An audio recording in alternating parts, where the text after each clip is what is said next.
এই ছবি দুটোর দিকে লক্ষ্য করুন। আপনার ব্যাপারে কোনো রকমের ধারণা ছাড়াই আমি বলে দিতে পারি ছবি দুটো আপনার মধ্যে ভিন্ন ধরনের অনুভূতি তৈরি করেছে। প্রথম ছবিটা যেখানে আপনার মধ্যে প্রশান্তির অনুভূতি এনে দিয়েছে, দ্বিতীয় ছবিটা আপনার মধ্যে অদ্ভুত এক অস্থিরতা এবং অশান্তির অনুভূতি নিয়ে এসেছে।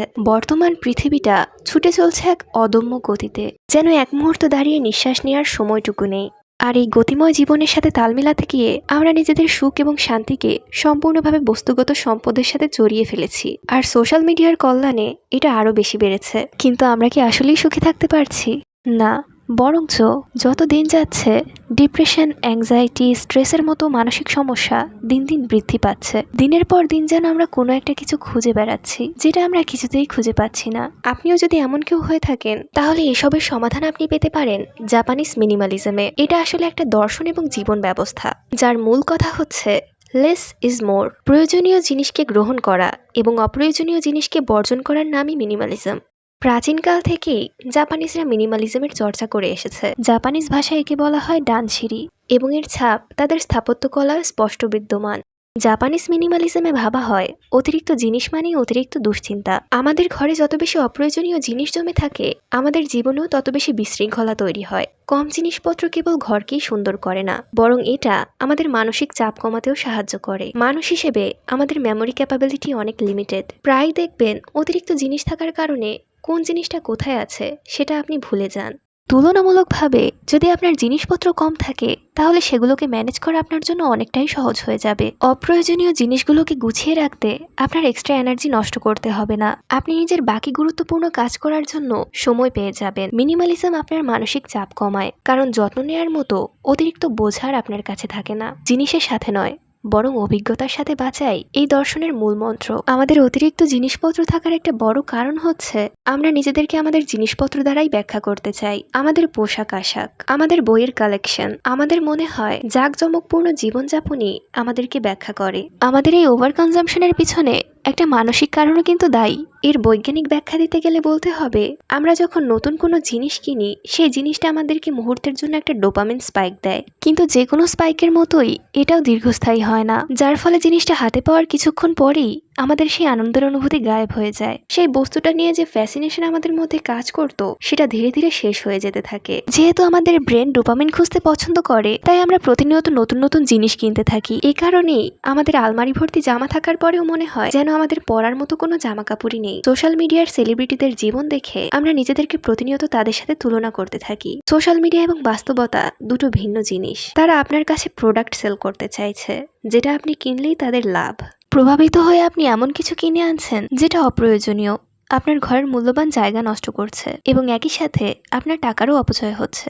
আজ আমি আপনাদেরকে এমন কিছু টিপস বলবো যেটা ব্যক্তিগতভাবে আমাকে একজন মিনিমালিস্ট হতে অনেক বেশি সাহায্য করেছে। আমি বিশ্বাস করি, যদি আমি একজন অগোছালো এলোমেলো মানুষ থেকে একজন অর্গানাইজড মানুষে রূপান্তরিত হতে পারি, তাহলে যে কারো পক্ষে এটা সম্ভব। একটা সময় ছিল যখন আমি কোনো জিনিস ফেলে দিতে পারতাম না। সামান্য একটা প্যাকেট ফেলে দিতে গেলেও মনে হতো এটা দিয়ে ক্রাফট করে কিছু একটা বানানো যাবে, এবং এর ফলে আমার ঘরে এত বেশি আবর্জনা ছিল যেটা বলার বাইরে। আমি নিজের ঘরে প্রবেশ করে কোনো শান্তি খুঁজে পেতাম না। আমার অতিরিক্ত জামা কাপড় সবসময় এলোমেলো হয়ে থাকতো।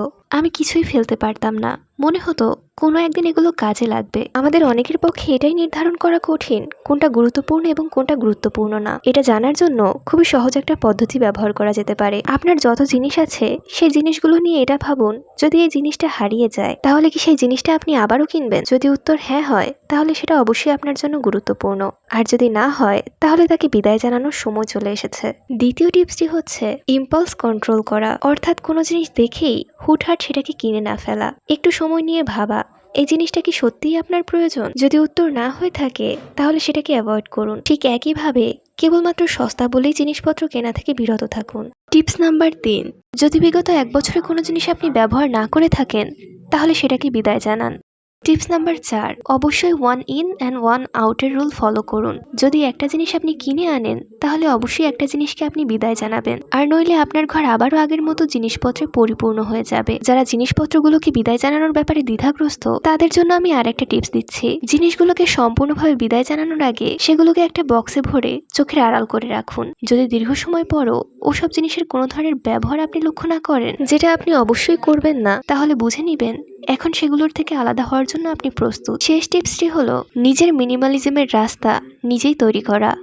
মিনিমালিজমের নির্দিষ্ট কোনো ধরাবাঁধা নিয়ম নেই, তাই আপনার মিনিমালিজম লাইফস্টাইল আপনাকেই তৈরি করতে হবে। এবার নিজের ঘরকে গুছিয়ে রাখার পালা। অলরেডি কম জিনিসপত্র আপনার কাজের চাপটা অনেক বেশি কমিয়ে দিয়েছে। এখন প্রতিদিন একবারের জন্য হলেও নিজের ঘরটাকে গোছানোর অভ্যাস করতে হবে। অনেকের কাছে এটা ভীষণ আলসেমির কাজ। অ্যারিস্টটল বলেছেন, আমরা সেটাই যা আমরা বারবার করি। Excellence is not an act but a habit.